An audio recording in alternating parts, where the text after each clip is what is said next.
Coming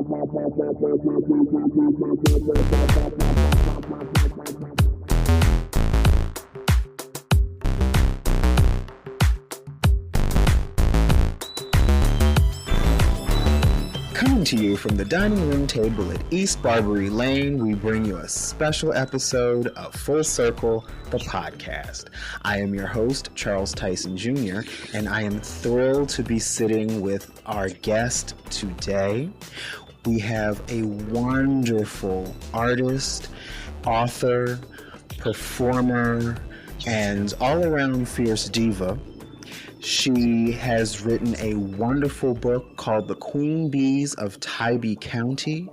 Kyle Casey Chu, welcome to the Full Circle table. Thank you so much for that illustrious opening. It is a pleasure to be here. I am so glad to sit here with you because I just finished the book. First of all, the cover is so adorable. Isn't that great? Don't you love it? I do. And, I was looking at the cover art after I finished the book, and I caught all the little references in the story and the artwork. I was like, oh, that's just so clever. It's the work of Jay Yang, who is such an angel and genius. Wonderful work. This book is a delightful read. And I was telling Martha, it was like, every time I sit down and open this book, I just inhale 50 pages and don't realize what happened. Wow, I love to hear that.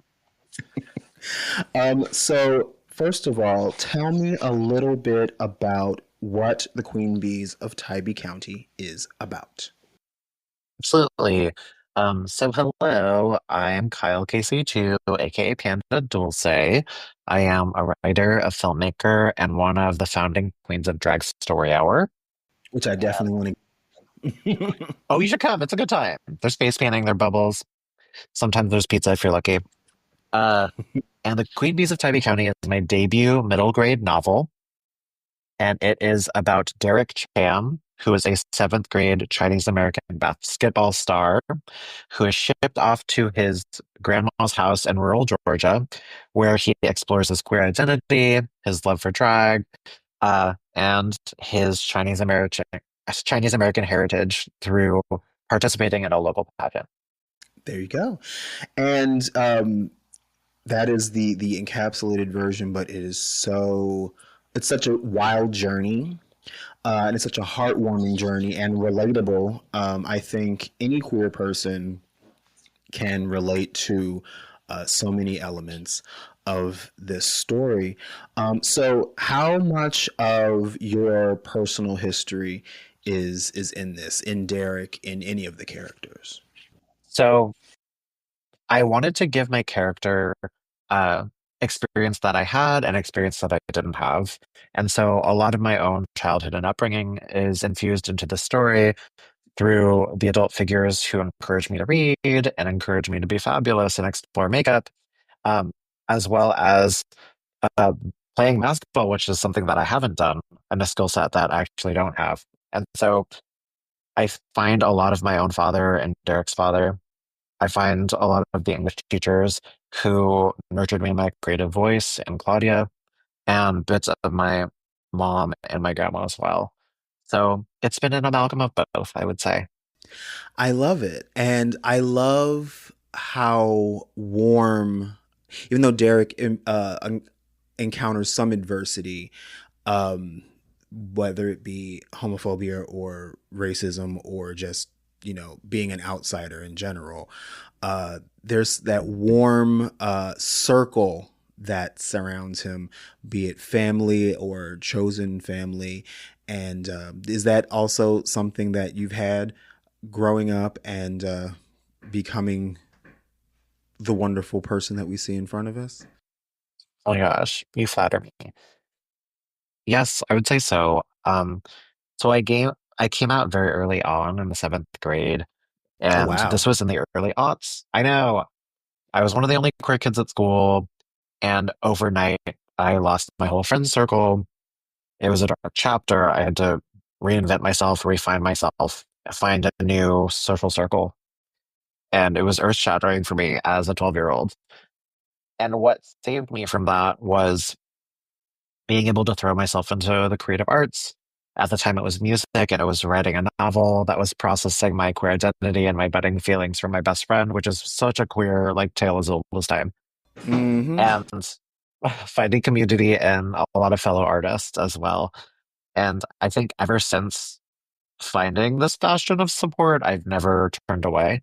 And so, even today, a lot of my closest friends are writers, actors, musicians who too have found their path to joy through and healing through art. I love it. Yeah, you have to surround yourself with artists because otherwise your world has no color.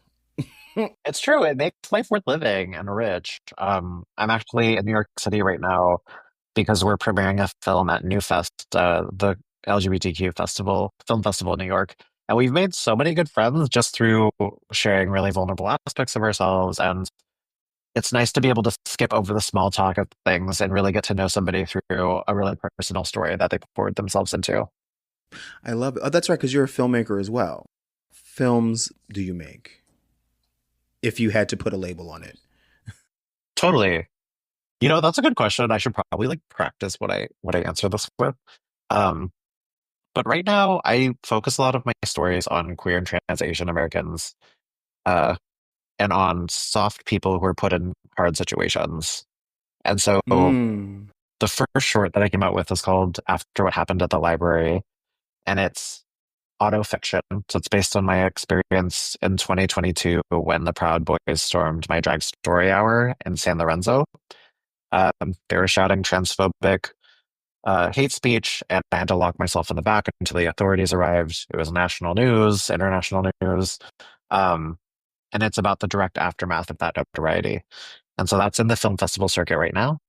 And then I'm here at New Fest for Betty St. Clair, which is about a Chinese American drag queen who throws a drag performance at a senior citizen center, and her yaya or grandpa is in the audience. And so she has to decide whether to go on and and how she reveals her true self to him or not. Wow, that's amazing.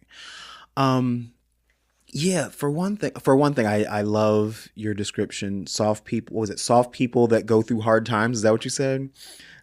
Yeah, That's beautiful. That's a tagline right thank there. you. Thank you. um, yeah, well, you are one of the founding queens. Your what am I trying to say? Your artistic counterpart, Panda Dulce. You are one of the founding queens of drag storytime, right? It's true. Which is thank you for your service. Thank you. Chaw. So, because of your experience dealing with the Proud Boys and drag story time, you definitely have first person experience with triumphing over adversity, which is, an integral part of being a queer person in America, especially right now. And you're like an authority on in that area, I would say. Thank you. Um, yeah, I think a lot of any resilience that I have, I owe to my community, which is such a queer answer, right? But it's real for a reason. Um, like after it happened, I was just inundated with press and journalists asking me over and over to just relive it in a really excruciating way and like asking for all these details. And I was like, it felt like it felt like I was being cornered into being triggered so that they could have that soundbite for what they wanted the story to be, Right. as well as just, like trauma dumps and love letters and death threats and transphobic hate. Uh, and so in the aftermath, I couldn't really make any decisions in my life. Like my executive functioning was shot. I couldn't get out of bed. I couldn't even order food. I was just so overwhelmed. And That's real, yeah. And my friends stepped up in a big way, and queer and trans people from across the world. Like I got letters from like Norway and Sweden, people sending me like tea and crystals, and like organizing meal trains and coming to cook like larb for me, like Thai food, and just volunteering to come watch movies with me. And it kind of clarified what pride meant for me, that it's less about the ostentatious floats and it's more about this network of people who we've cultivated together. And I thought that was a really beautiful thing. And it gave me a lot of hope in the future. That is it. That's it. You You know, know, community, chosen family, coming together through the hard times, just being there for one another. That is what pride is about. Um, I do enjoy a good go-go boy in some skimpy underwear shaking on a float every now and again. But at the heart of it, that's really what it is. And that's what I keep trying to get our cishet counterparts to understand. You know, Everyone wants to reduce being queer to sex. It's always, well, what goes on in the bedroom shouldn't be blah, blah, blah, blah, blah, blah, blah. My argument is always, oh, so you stop being straight the moment after you come? Is that how this works? yeah. It's like, it's about community. And it's a lot of people take that for granted because they've never really had to overcome anything. You know what I mean? So yours is a powerful story and a powerful message. And again, I thank you for, doing what you've done and going through what you've gone through, because it's a cornerstone of what it means to be LGBTQ in America.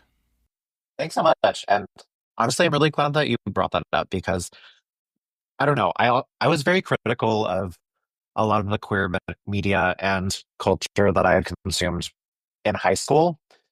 And this was around the time that Prop 8 was up, and it seemed Mm-hmm. that our flagship issue as a community was whether or not we could get married. And I understand that's a very personal decision and very important to a lot of people.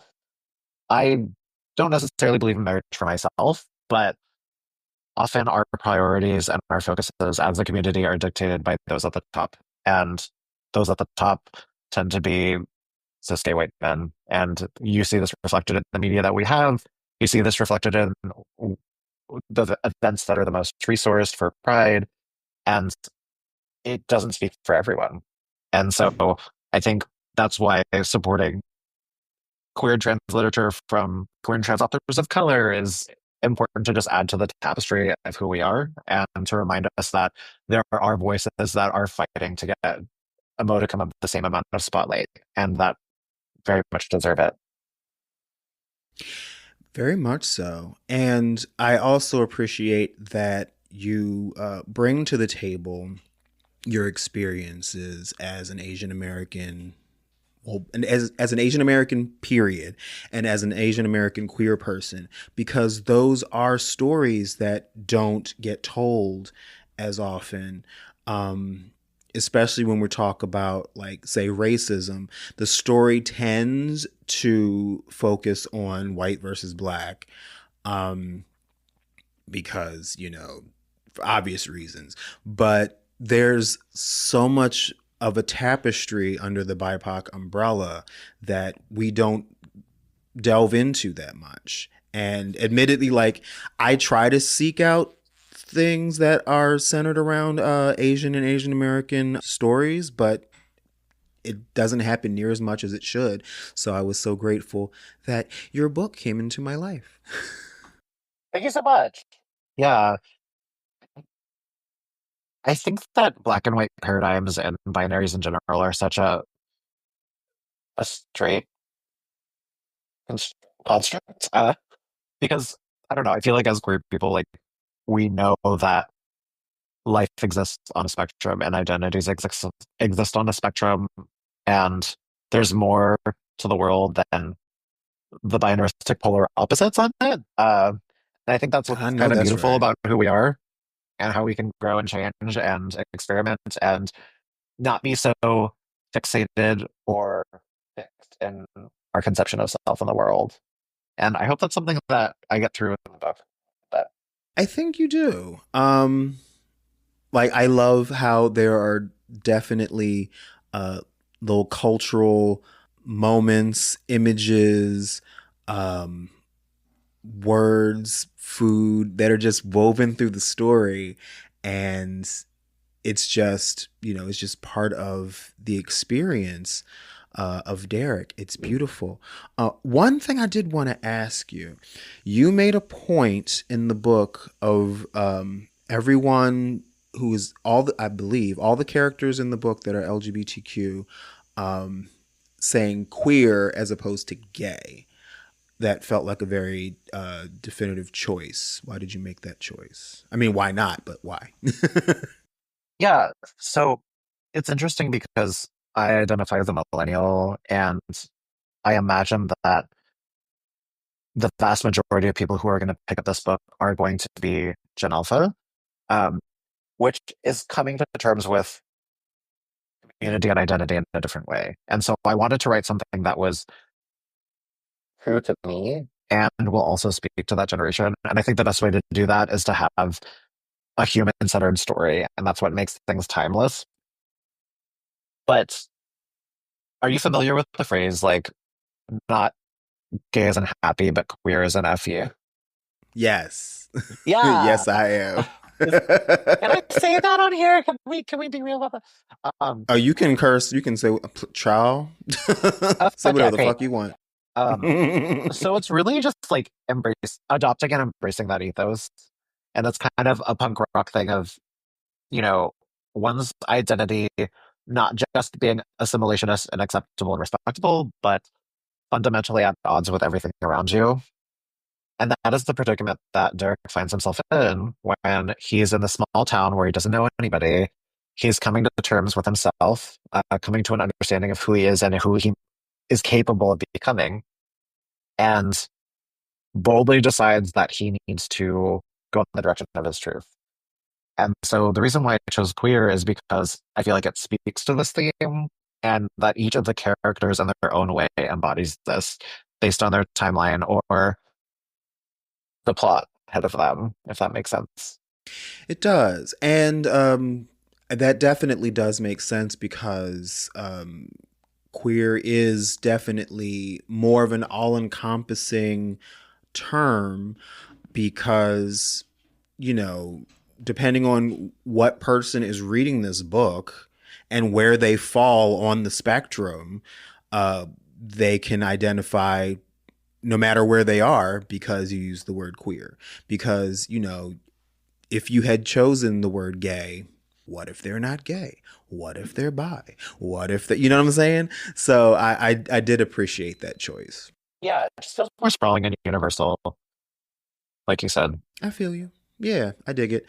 And again, it's challenging that damned binary, which people have such a problem with. Well, it's funny because I feel like binaries. Okay, so I know I said straight people created it. It's true and it's not true because I feel like binaristic thinking and black and white thinking comes from like cave days, where it's like you walk Mm, past a cave and you look in and it's dark and it looks scary and you're like, am I gonna die in there or am I gonna survive in there? And it's that simple. Like, do I go in or do I leave? And like right. that is the sort of thinking that we regress to when we think about these things sometimes. Like, is it good or is it bad? Is it, evil or whatever?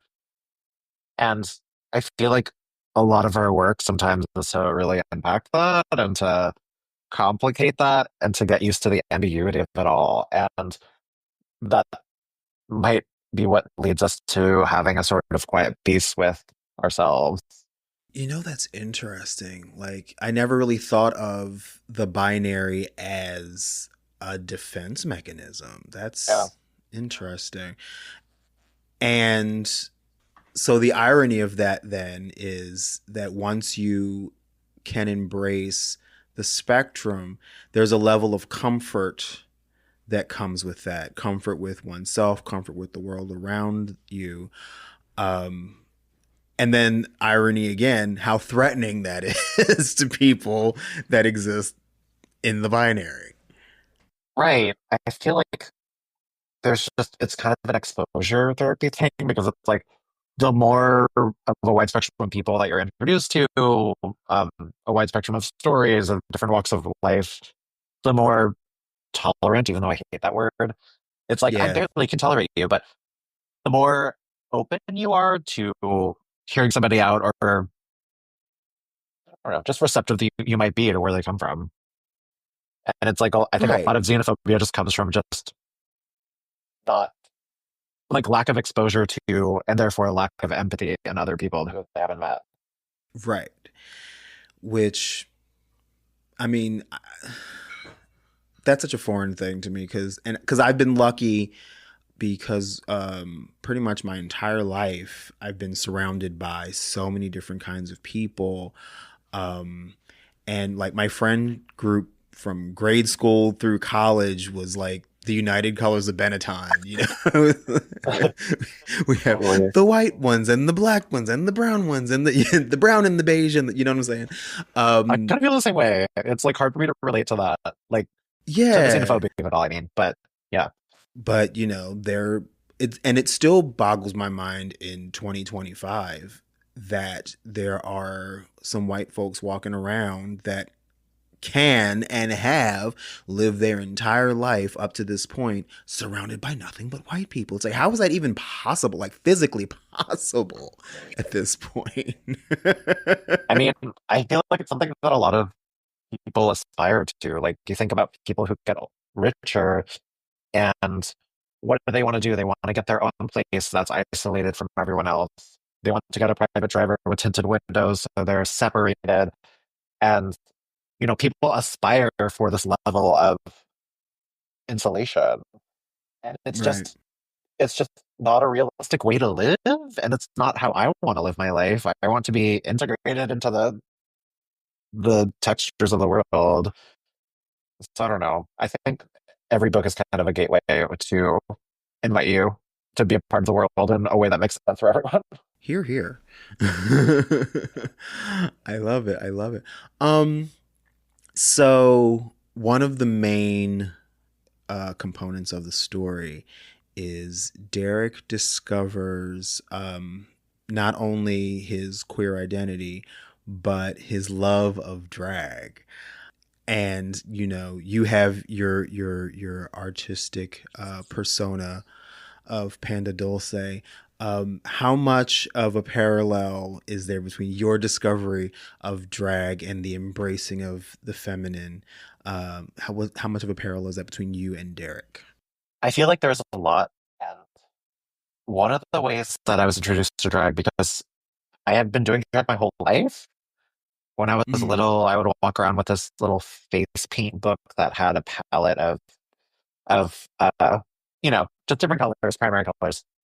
And in middle school, I would dress up makeup with my friends at sleepovers. We'd laugh about it. And in high school, I was in some plays and then, got really serious about it as an adult. But I think the through line throughout all of this was a sense of play and wonder, and also the power and the shock value of being seen and unmistakably seen and acknowledged. I feel like as growing up Asian American, there's this sort of invisibility that many of us may experience, which is being kind of regarded as dismissible or disposable or just kind of like an NPC. And mm, this was just a kind of dynamic that I found a lot, or always suspected growing up. But I grew up in San Francisco, which has a big Asian American population, but it felt very yes. sharply when I went to the East Coast for school and was in a predominantly white environment.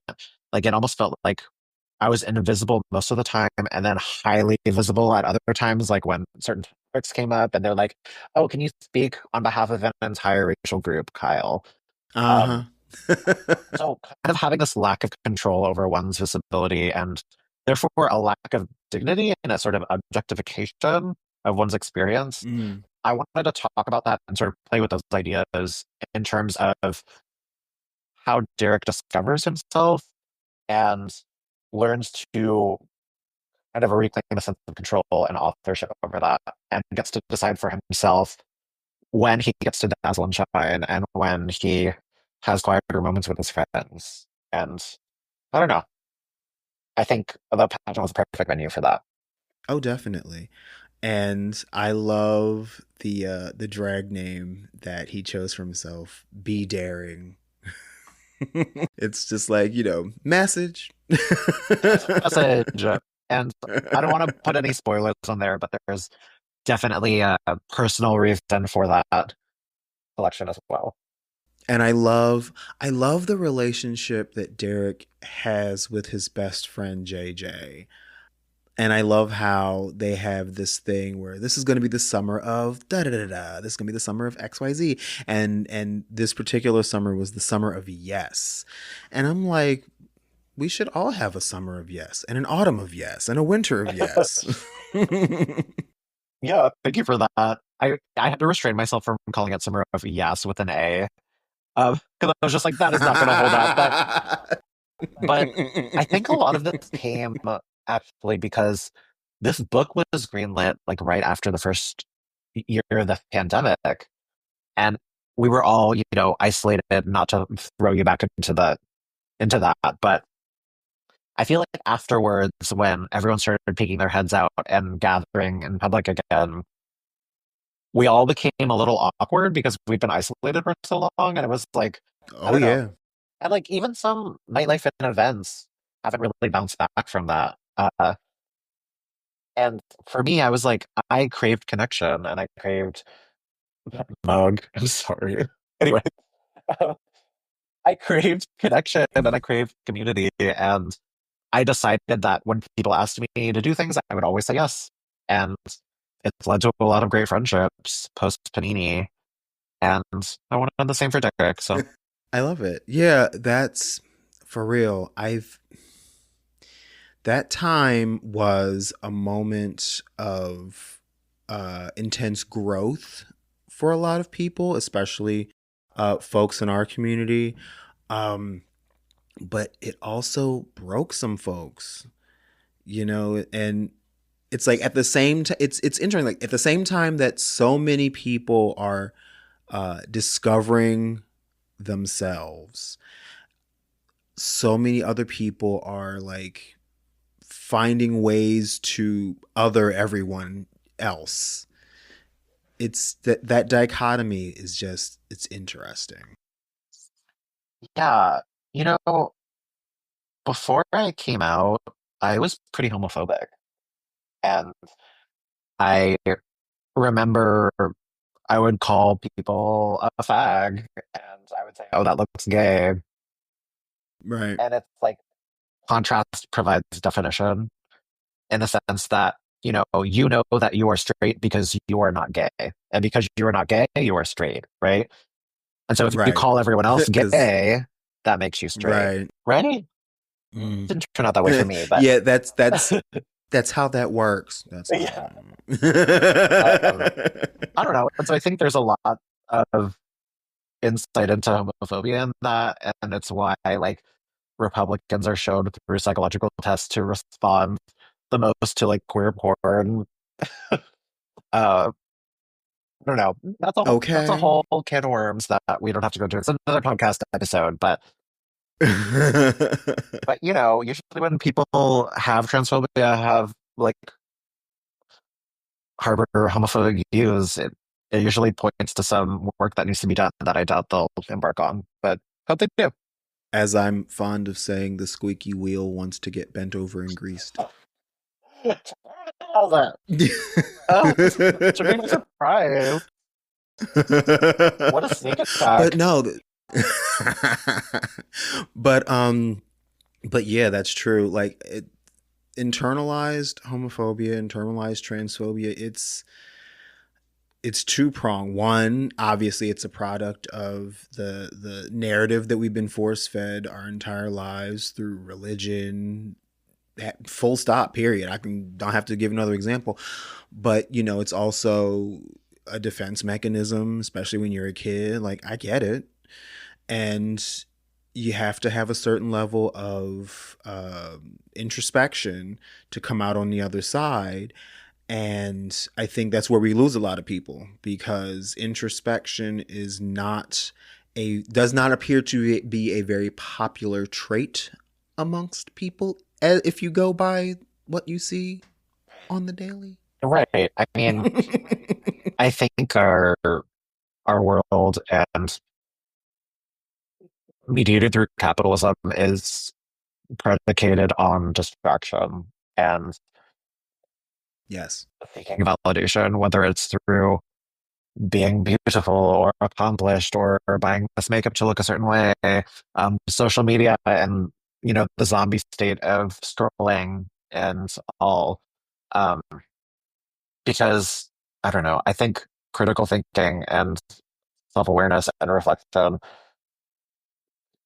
could threaten the entire fabric, and therefore it's reviled and maligned. Mm-hmm. And I don't know.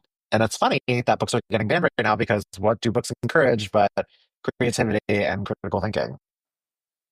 Oh, exactly. Knowledge equals power.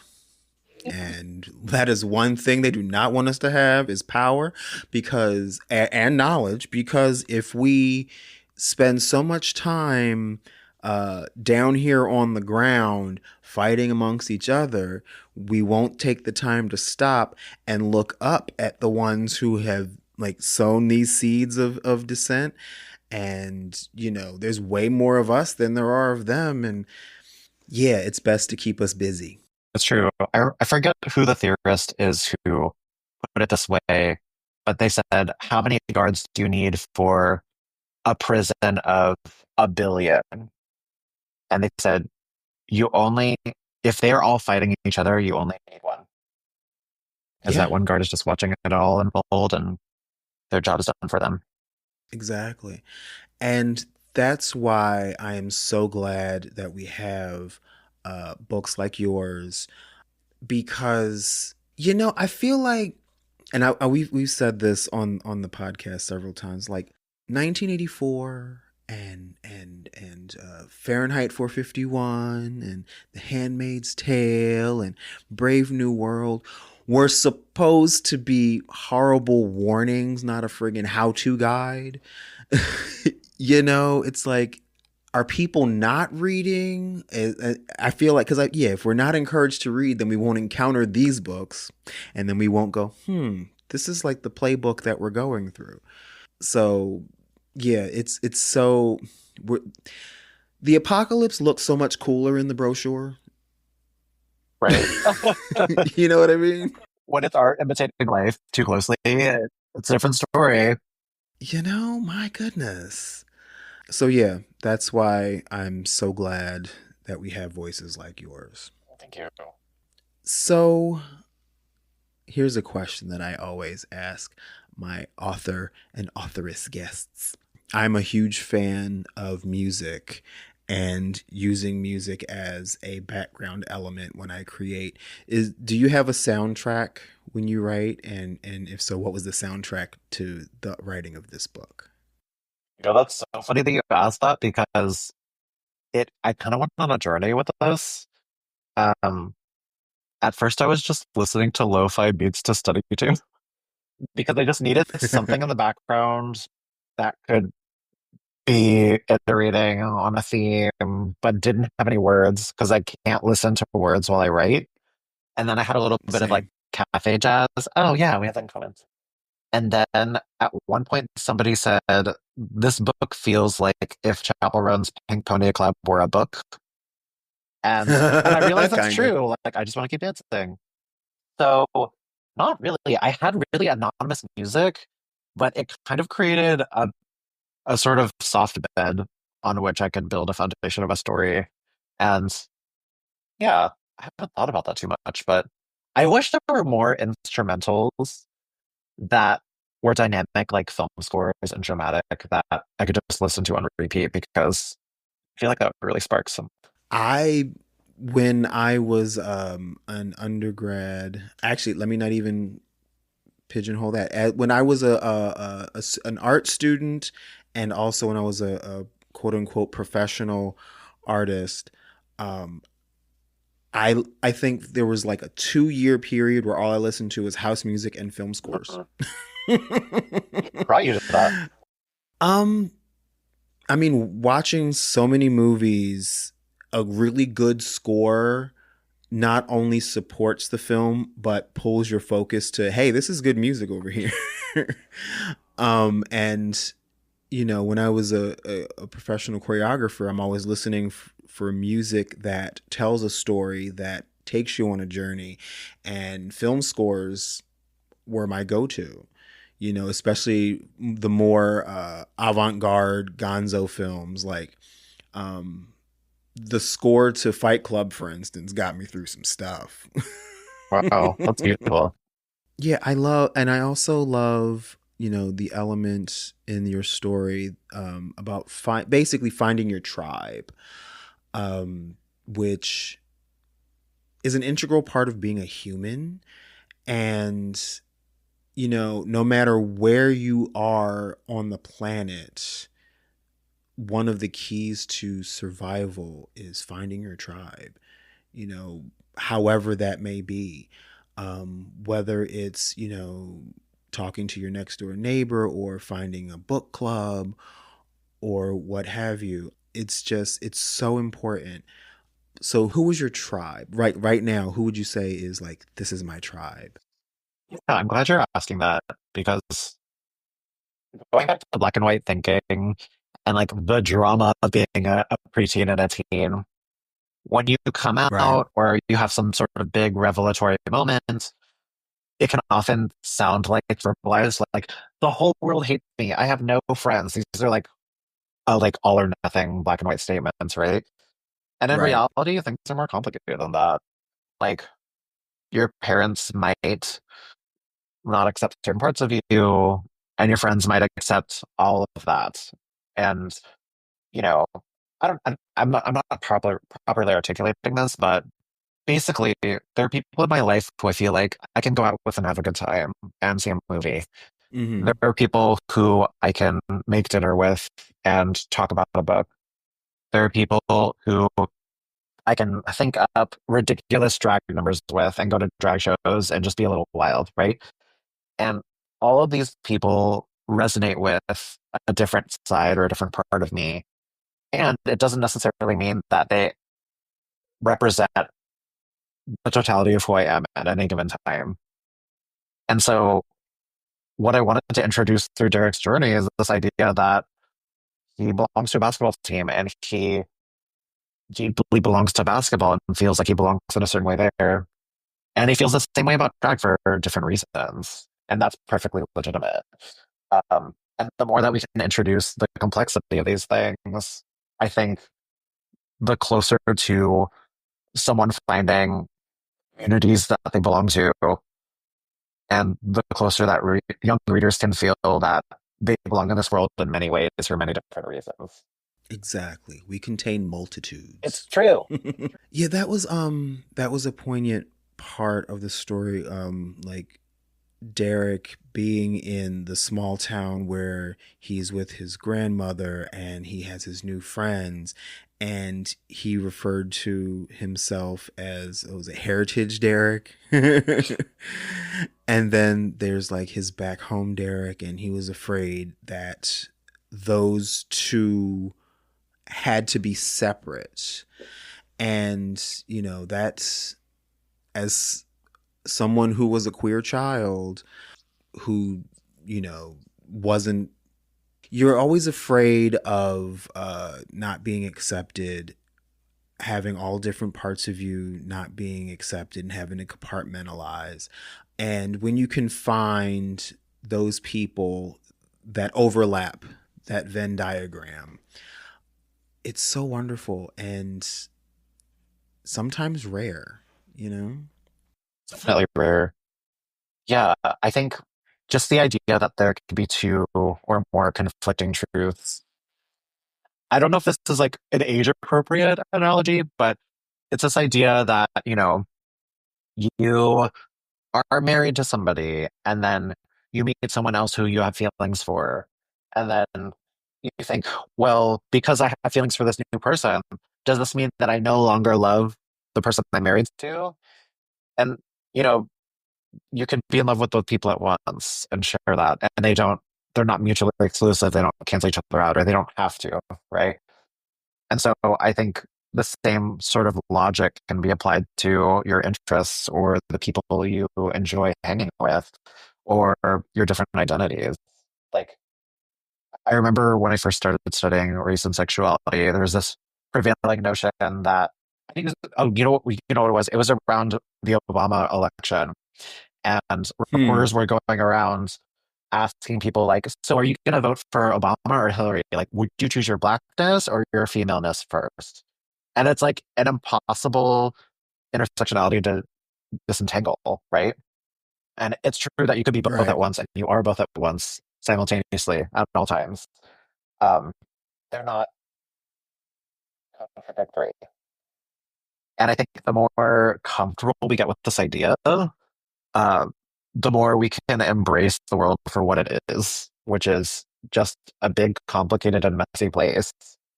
Yes, and we have to embrace the mess, which I think is the hard part.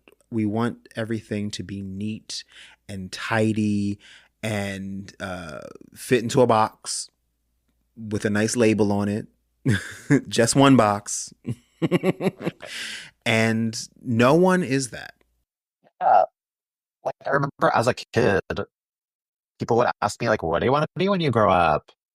And I was like, "I want to be a figure skater and a detective and an author and like a performer and a director." And they're just like, "Oh yeah, Kyle, sure, whatever."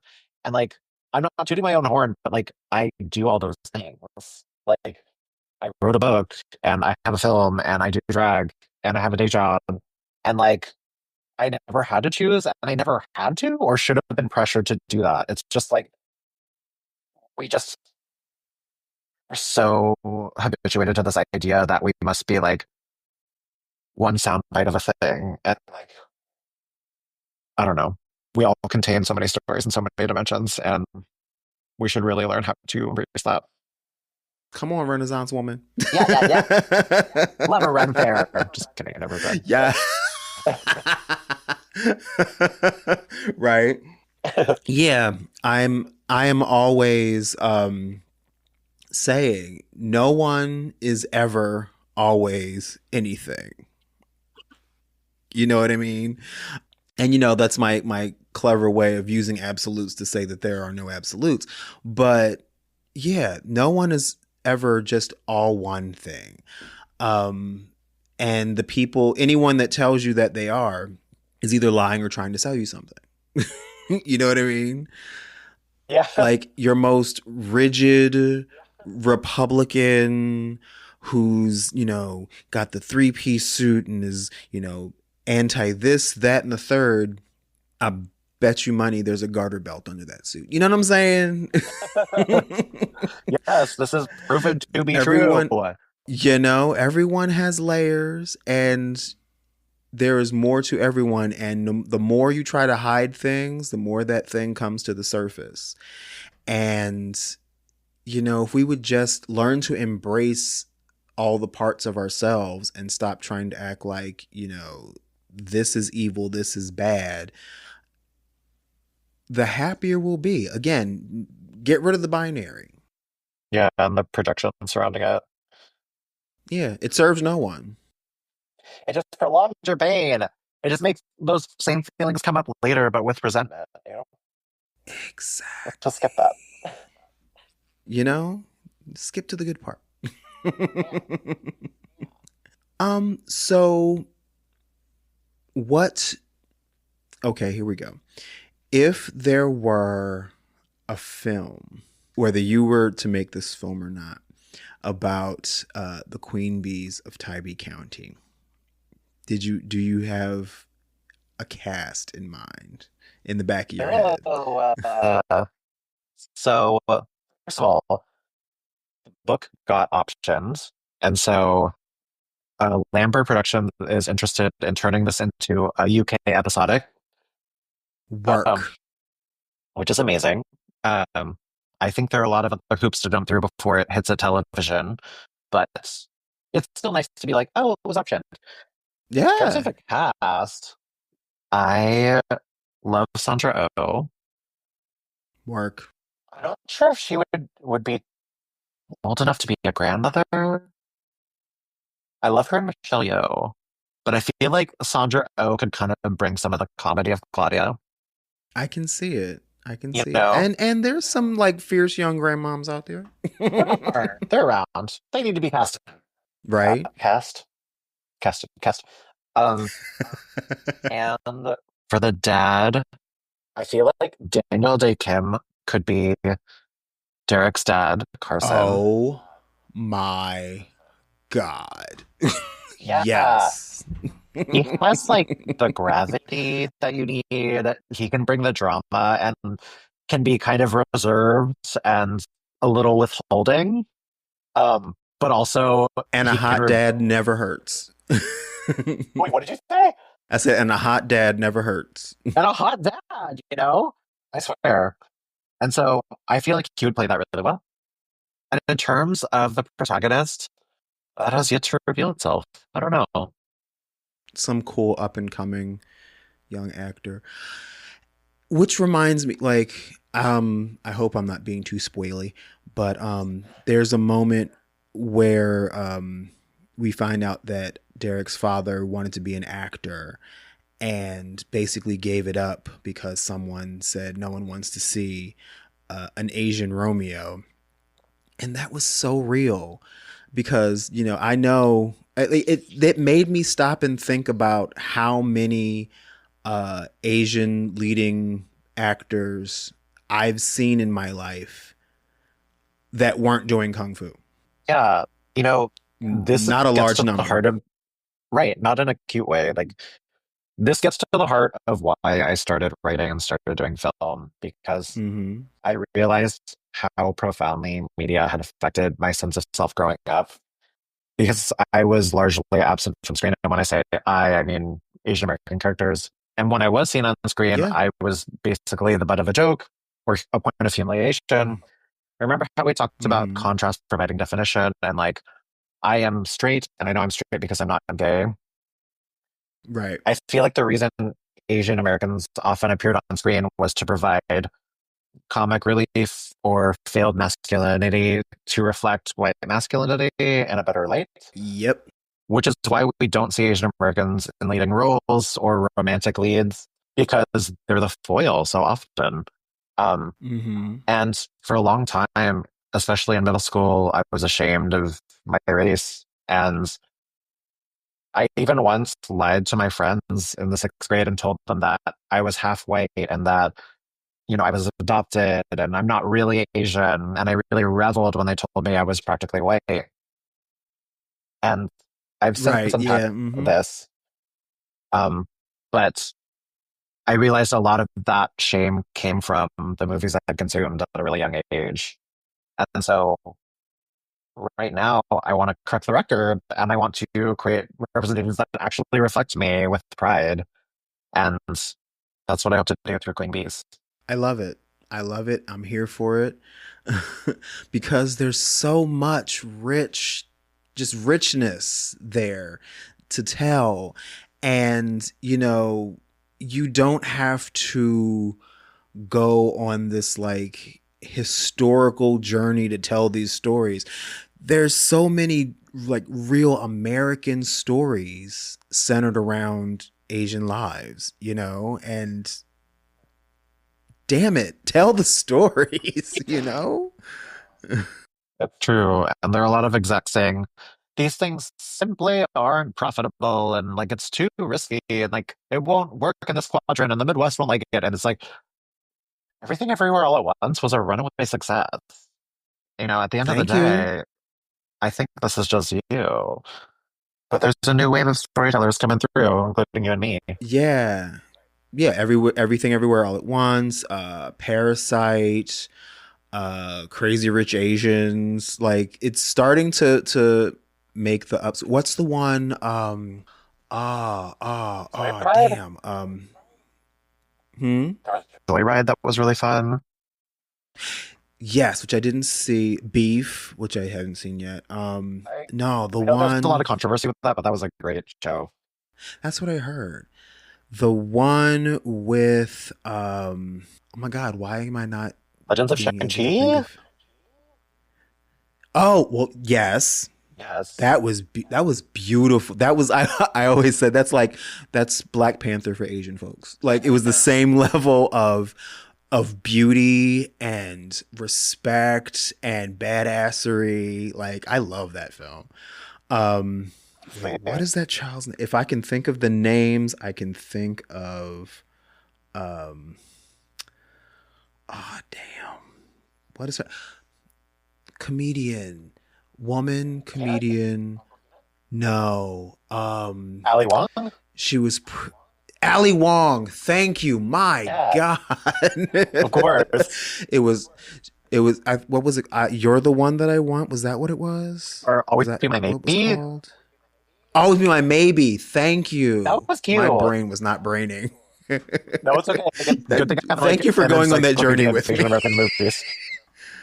For and I'm glad we did. Yeah, that was I watch that every now and again just for cause it's such a fun story.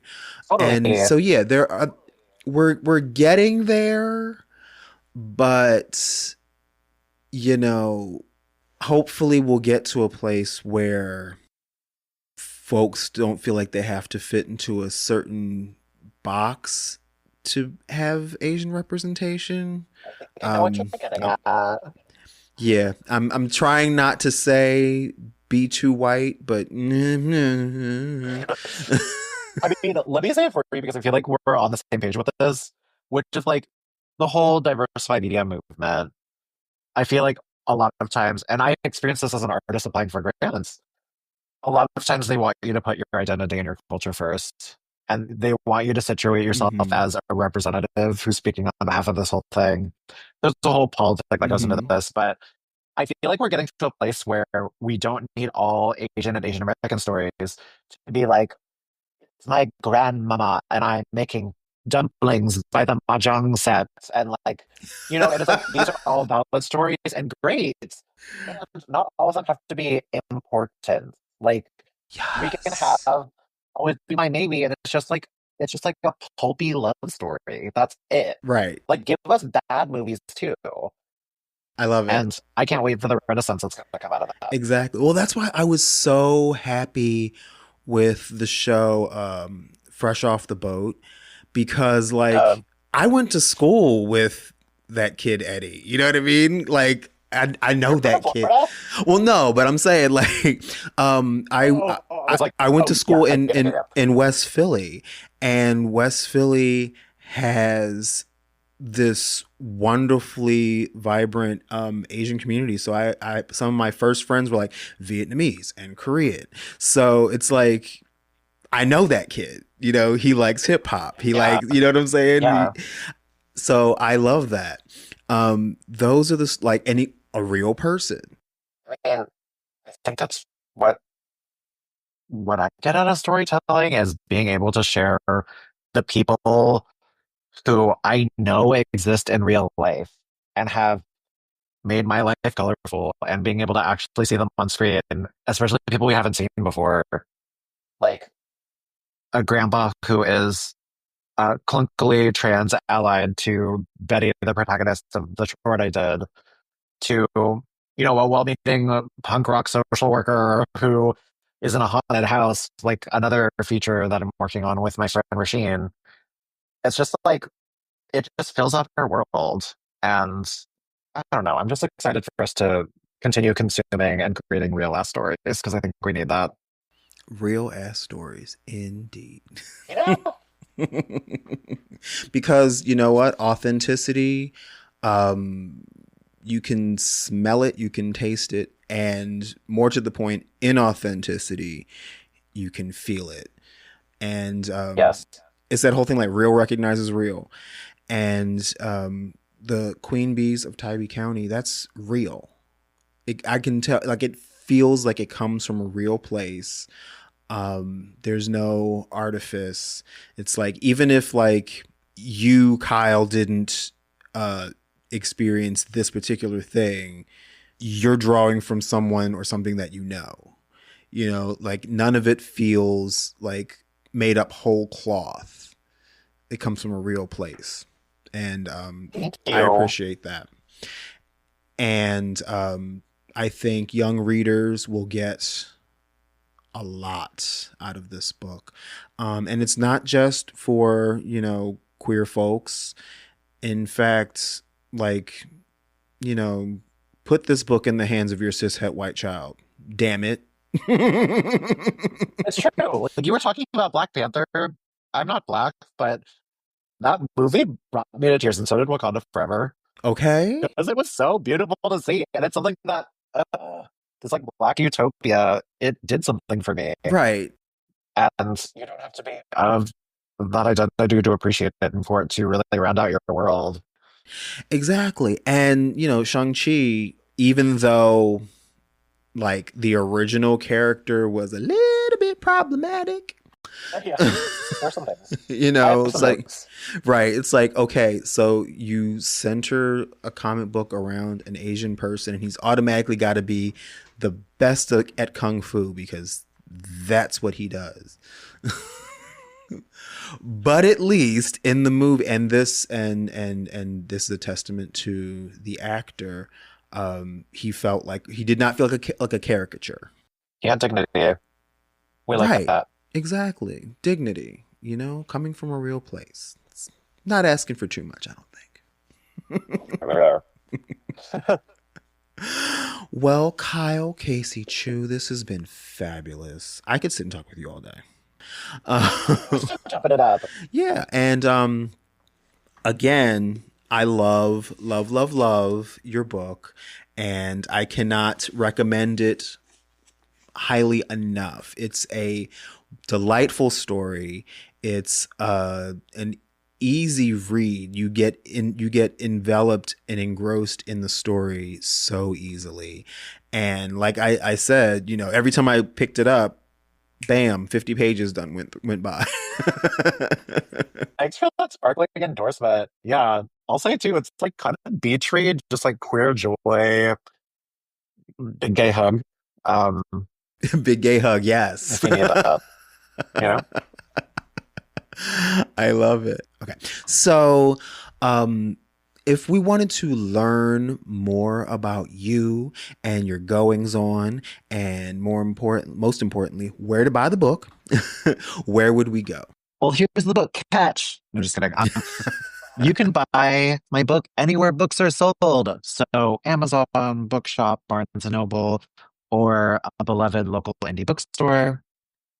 And you can find more about me at kylecaseychu.com or on Instagram at Panda Dulce. Fabulous.